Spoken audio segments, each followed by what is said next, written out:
ஆமென். நீங்க எத்தனை பேர் ஜெபம் பண்றீங்க? சிஸ்டர், இன்னைக்கு இருக்கிற நிலைமையை பார்க்காதீங்க. வாலிப தம்பி, நீ இன்னைக்கு இருக்கிற நிலைமையை நீ பார்க்கவே பார்க்காத.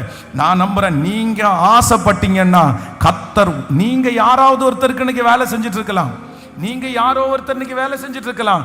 ஆனா ஆண்டவர் நினைச்சார்னா, ஒரு ராஜாவுடைய இருதயம் உங்க பக்கமாய் திரும்பமானால், உங்களுக்கு 36 பேர் வேலை செய்யற அளவிற்கு உங்களை தலைமைத்துவமாய் நிறுத்துகிறதற்கு கர்த்தர் வல்லவராயிருக்கிறார்.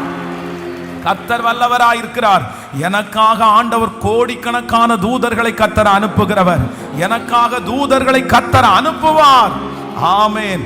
எலியா சோர்ந்து போய் இருக்கும்போது ஒரு தூதனை கர்த்தர் அனுப்பி அவனை தட்டி கொடுத்து அவனுக்கு போஜனத்தை கொடுக்க முடியுமானால், உங்களுக்கும் எனக்கும் பணிவிடை செய்கிறதற்கான ஆட்களை கர்த்தர் எழுப்புவார். பிரதர், இந்த பிரச்சனையை நீங்க சுலபமாய் கடப்பீங்க.